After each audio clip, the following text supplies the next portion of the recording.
Sasha and Tommy have been climbing hard. Sasha is mending her bleeding fingers, and she slips at a particularly tricky spot. Tommy, who is visibly exhausted and battered, asks her to just relax. But if Sasha pushes forward anyway, she completely ignores his fatigue. Yeah. She even ignores the massive storm that is visibly forming right above them. And this is where Tommy introduces a vital physical object to the narrative. He pulls out this item he calls his luck compass.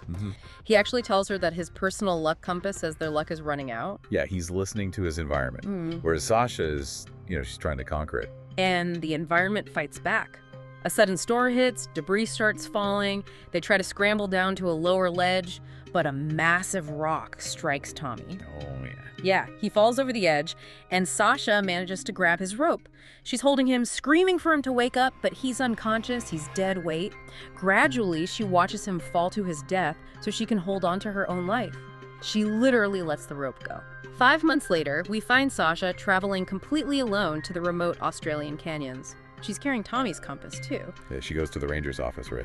Right, and the officer explicitly warns her not to go into the jungle alone because people have gone missing out there. She stops at this rural supermarket, and a group of rowdy, aggressive hunters start harassing her by the cash counter. They're blocking her in, being super intimidating. Exactly. And then this polite, seemingly sweet guy intervenes. He apologizes to Sasha on their behalf, politely asks them to back off, and then casually goes back to chatting with the cashier about his own personal brand of beef jerky. He calls it Janos. Right? Yeah, named after his mother. Later, in the parking lot, Sasha is struggling with her map, and she actually calls this polite guy over his name is Ben to ask for the best route. Right, she approaches him. She does.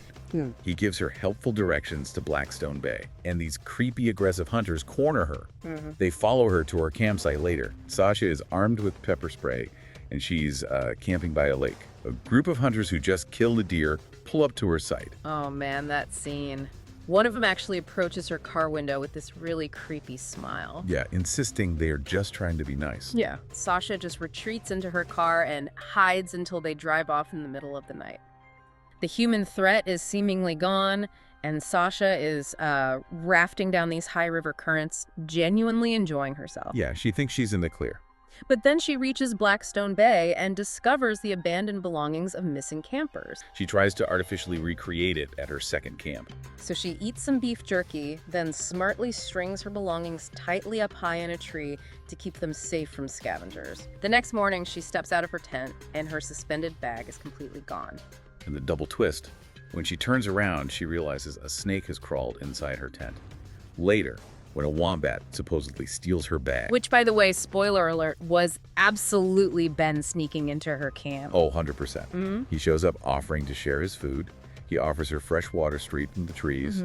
He even gives her a pack of his own artisanal, homemade brand of beef jerky, which he calls Janus. But the mask slips in conversation. He starts revealing things he shouldn't possibly know. He guesses she's British. He knows her name, that she's a climber, and he assumes she had a breakup with her partner. But the moment that really chills the blood is when she mentions the rowdy hunters from the night before. Ben tells her she handled them perfectly. He says she, and I quote, did not give them an excuse to hurt her. And Sasha realizes he was watching her in the dark. She tries to quietly leave, but then she spots her stolen bracelet on his wrist. The camouflage is just gone. And how does he react? Ben just laughs. He tells her she's special, just like his mom.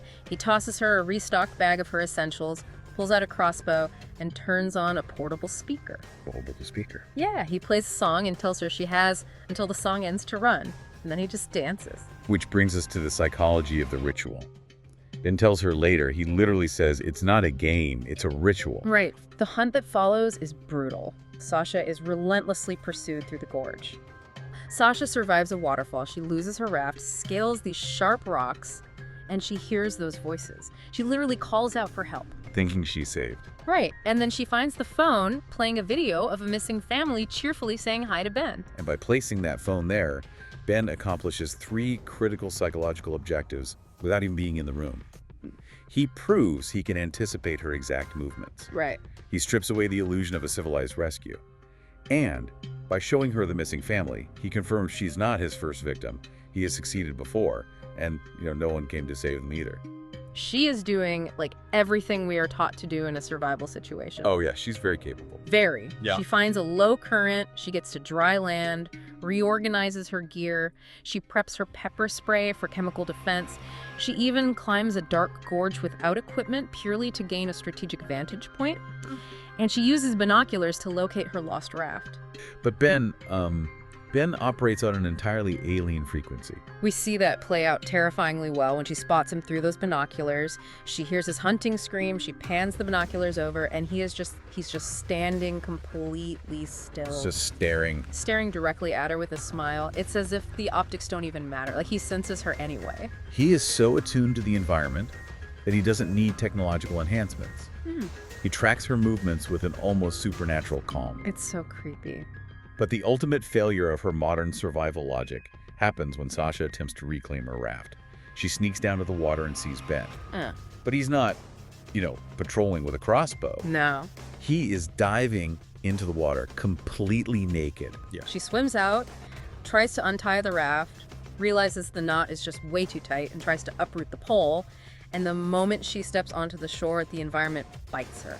Literally. Literally, a submerged trap snaps right onto her leg. Her scream alerts Ben, who just casually puts his trousers back on and approaches. And her pepper spray. Oh, man. She sprays it directly in his face, but he just washes his eyes in the river. It fails completely. It is the systematic failure of the civilized safety net. Yeah. Every single tool she brought from the modern world has been neutralized. Yeah. And it all culminates in that ideological reveal when she pleads with him, asking if this is a game. Oh, and his response. He says it's not a game, it's a ritual. He ties her up, but he doesn't just torture her, he gathers fruit and hand feeds her. When the rain starts, he sits at a distance and just quietly watches her. And he starts monologuing about how rituals remind us of who we are, and he mentions these ancient tribes who file their teeth to sharp points. And he pushes that isolation even further the next morning on the boat. He reveals that he actually researched her through a ranger's register. He knows her name. And out of nowhere, he brings up the death of her partner in the mountains. Sasha defends herself, saying it was a tragic accident. But Ben dissects that. While they are having this intense psychological exchange, Sasha attempts a physical rebellion. Yeah, she goes for the weapon. She sports this iron bar on the boat and tries to stealthily grab it. But Ben's awareness is just instantaneous. He throws her off the boat into the water, attaches a chain to the boat, and drags her down the river. He forces her into climbing gear. They rappel into a deep gorge and slide into this subterranean system. And when they reach a dry cavern, the reality of the ritual is finally unveiled. The cavern filled with hanging bodies. The missing family from the phone video. The visual confirmation of the inevitable. Ben calmly explains the core belief behind his actions. He claims that certain tribes believe the hunter must consume the liver of the prey to capture its spirit. Right. And then Sasha sees packets of beef jerky nearby, and the horrific realization lands. Yeah. The jerky is made from human flesh. Sasha attempts one final, desperate, civilized defense. She tries empathy. Ben drags her to a corner and quietly asks her, "Do you think I really have a problem?" And Sasha, terrified, tries to play the role of the therapist. She says, "I think a lot of people hurt you," and she apologizes for whatever trauma made him this way. Right. He reaches into his mouth and removes a set of fake human teeth. This part is so disturbing. It really is. Underneath, his real teeth have been meticulously filed down into sharp, predatory points. Forces her hand into his mouth to feel the points, then briefly walks away. And in that moment of absence, Sasha spots a photograph of a woman. It looks like a picture of his mother. Yeah. When Ben returns, he hangs Sasha by her hands, leaving her barely able to touch the ground. And as he prepares the liquid for the ritual, Sasha brings up the photograph. She is still desperately searching for that empathetic leverage. She says, "Is that your mother? She looks just like you." And for a split second, the empathy seems to catch. Ben smiles. He walks over and starts murmuring all the sweet, endearing things his mother used to call him. Oh boy. Sasha joins his smile. She wraps her legs around him, locks on, and bites his ear. The shock and pain are so intense that Ben frantically forces himself back, and the kinetic energy of the struggle snaps the rope binding her hands. He tries to grab her by her torn shirt, but she actively slips out of it, letting the fabric tear away completely. She bolts for the water, Ben chases her, and though he manages to attach the chain to her waist as she dives in, the power dynamic has permanently, fundamentally shifted. His compulsion, the very thing that drives his ritual, becomes his blind spot. Which leads to a chaotic struggle on the water and eventually spills out onto the sand into this brutal hand-to-hand combat. Ben overpowers her again. He starts strangling her. It's not looking good. Sasha is seconds away from blacking out, but then Ben freezes. He looks down at her face and he hallucinates his mother's face, overlaid on Sasha. And Sasha doesn't hesitate for a second. She grabs a heavy rock and repeatedly bashes his leg, completely shattering the bone. Which fundamentally alters the power dynamic. And as they sit there in the dark, Sasha makes a confession to her tormentor. A moment of unsettling honesty between predator and prey. She talks about the mountain. She tells Ben that when Tommy fell, he was dragging them both down. And she admits out loud for the first time that she chose to let him go. She didn't just lose her grip. No. She says she opened her hand. She says Tommy didn't even want to be there anymore, but she hadn't listened to his warning. The next morning arrives, and the reality of their situation sets in. They are 12 days of walking away from the nearest road. Ben's infection is spreading rapidly. He can't walk. They're trapped. Sasha looks at this massive, sheer cliff face in front of them and declares they have to climb it right now. She tells him she'll make a makeshift harness for his ruined leg, but they have to climb tied together. And Ben, true to his paranoid nature, threatens to rip her off the wall and kill them both if she tries to drop him. Yeah, he doesn't trust her. So they start the ascent. It's grueling.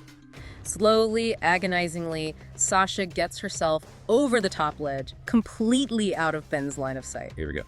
And here's the climax of her arc. She takes her end of the rope and ties it securely to a sturdy tree log. Then she frees herself from the cuffs, tying them together. She walks back to the log and she releases the knot. Ben falls to his demise. Sasha literally had to cut the dead weight again to survive, exactly like she did with Tommy on the snowy peak. Sasha is alone again. She has to free climb the rest of the rock wall without any ropes, with wounded feet. Just running on pure grit. Yeah, and she barely makes it, but she reaches the top. Eventually, she makes it to a paved road and a passing car spots her. She leads the forest rangers back into the canyon, and this massive rescue operation begins. The horrific truth of Blackstone Bay is finally uncovered. The final image we get of Sasha is her sitting peacefully on the beach. The physical and emotional noise is finally gone. She takes Tommy's luck compass, kisses it, and throws it far out into the sea. A symbolic release of the guilt that corrupted her threat assessment in the first place. She no longer needs the compass because she has fully accepted the dark mechanics of her own survival. We've gone from a tragic accident on a snowy peak to a bloody battle against a cannibalistic hunter in the Australian outback. And it brings us right back to that idea of the breaking strength of the human mind. The clean labels aren't there. We have absolutely no idea what we are capable of until the rope is slipping through our hands. The capacity for survival requires mechanisms that are often much darker than polite society likes to admit. And that is exactly what I want you to think about as we wrap up. The narrative of Apex presents survival not as a noble, heroic triumph, but as a matter of ruthless pragmatism. When pushed to the absolute brink, when all the safety equipment is gone, the rescue teams are miles away, and the rules of society are completely stripped away, how thin is the line between doing what it takes to survive and losing a piece of our humanity in the process? Are the traits that make a resilient survivor uncomfortably close to the traits of a predator? It's a haunting question. Something to chew on. Thanks for joining us on this deep dive. We'll see you next time.